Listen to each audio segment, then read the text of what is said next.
All right, boys and girls, we are back with another budget-friendly knife. This is the Lothar knives Lich King, that they were nice enough to send me. I saw that Alex had done a video on one of these on the Watch and Cut channel, my co-host on the EDC Hour. If you don't watch us on the EDC Hour, you are missing out. We've moved it over to this channel now rather than the other EDC Hour channel, and I think it's working out better. So come and join us every other Sunday night. But anyway, enough of the promo stuff. Comes in a nice carbon fiber looking zippered pouch. It comes with a tool, which is always appreciated. Yeah, very cool. Nothing fancy. Some paperwork, a microfiber cloth, and the knife itself came in a plastic little baggie inside of all of that. But nobody cares about that, so let's just move on to the knife. It's actually pretty cool. I've had some time to spend with it, to use it, to carry it, to fiddle with it, and all of that. And I really kind of like it for the budget realm that it's in. I don't really love the lanyard, but I haven't taken it off yet. I like the skull bead, which is kind of cool. I am just not a lanyard person, so I will probably untie this and just tuck it away. But that's just me. The pocket clip, it's really super tight. It's a little bit difficult to get back into the pocket. It works well once you get it past the lip there, but man, it's a bit of a struggle. I wish it wasn't that bad. Yes, I can tweak it a little bit, and I probably will. But other than that, and it's just ever so slightly off center. Slightly. Which I can probably tweak also. I just need to get 2 bits because it's, I tried to kind of tighten and loosen this side and this side moved. So I need to just pull out my other bits and do it that way. So you can see the pocket clip is still digging into my finger. It ain't going to fall out. That's for sure. So let's talk about some specs here. It is 4 13/16 closed. 8 1/4 overall with a 3.4-inch blade. 0.020 behind the edge.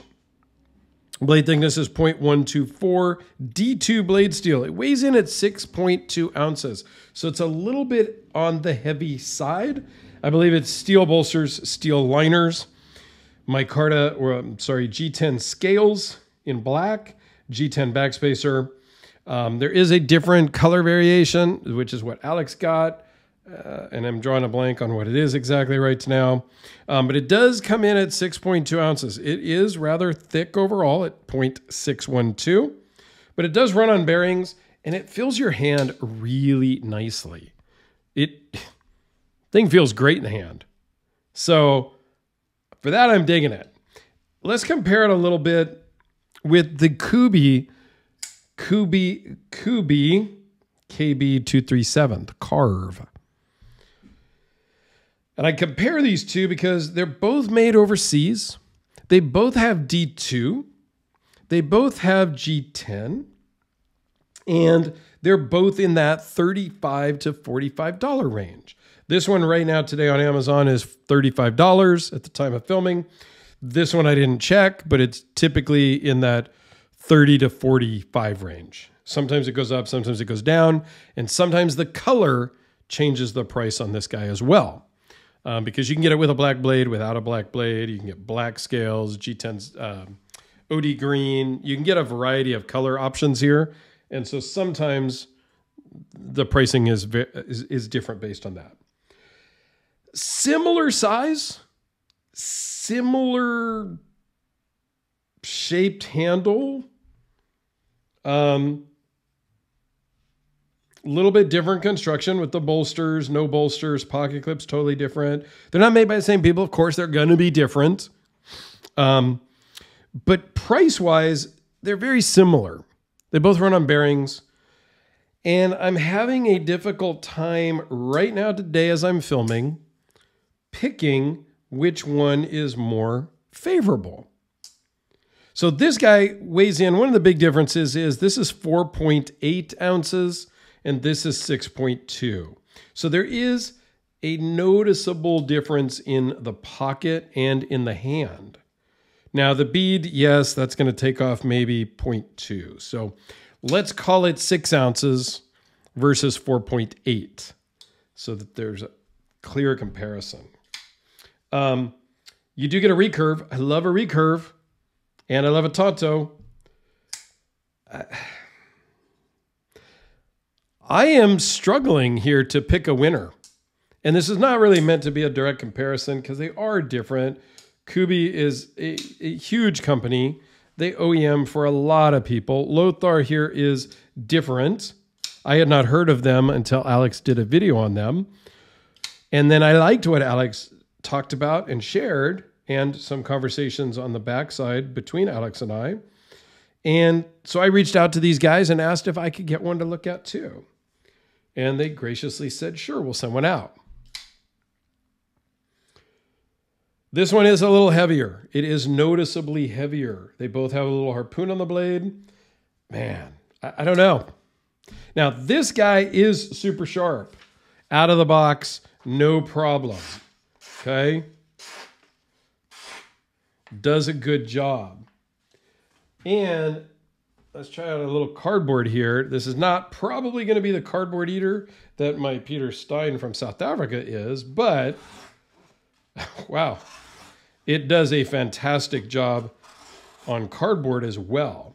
The Tonto portion, not as sharp, I don't think, but that's okay. So it's sharp. It's probably sharper than the Kubi is right now because I used the Kubi a lot. Yeah, oh yeah. I mean, it's still going to do the job, but this needs to get sent down to Alex for a sharpening.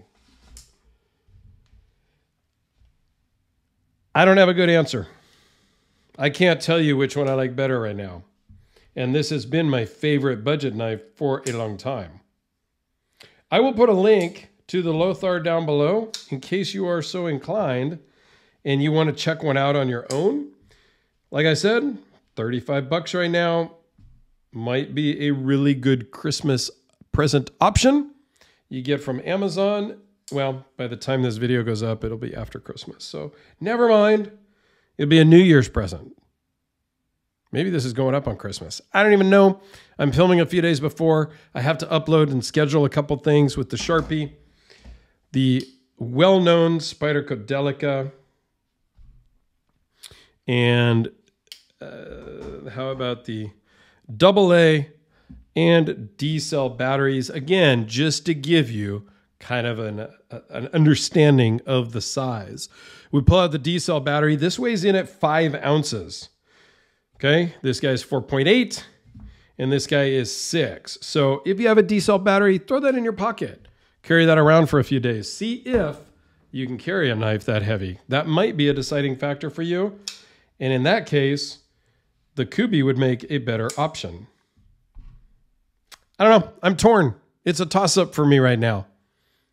Maybe I'll revisit this in a few months. I'll carry them both on and off and use them both a little more, get this one sharpened up. And maybe in a few months, if you guys want, let me know.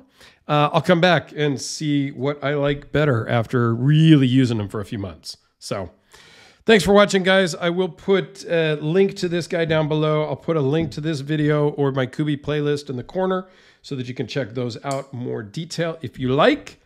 And Lothar, guys, thanks for sending this in. I really appreciated it. It means a lot to me that companies send me stuff every once in a while. Even if it's a $35 knife, I'm super excited and stoked when they say, hey, keep it. That's an honor to me. Trust me, it rarely ever happens. So have my channel for 4 years, and I think I've gotten from makers, 1, 2, maybe 3 or 4 knives. Some of them have been really cheap kitchen knives. Some really like under budget knives, like type knives. But yeah, I've gotten 3 or 4 knives in 4 years from actual makers. So yeah, no, it doesn't. It's just because you have a YouTube channel, it don't mean anybody's giving you anything for free. Trust me on that. It doesn't happen. Not on my channel. Other channels that are saying everything is the greatest thing since sliced bread, oh yeah, they get knives all the time for free. I'm not that guy. I'm just not that guy. So there you go. Thanks for watching. Thanks for hanging out to the end. If you've made it all the way to the end, comment skull down below. I would appreciate it.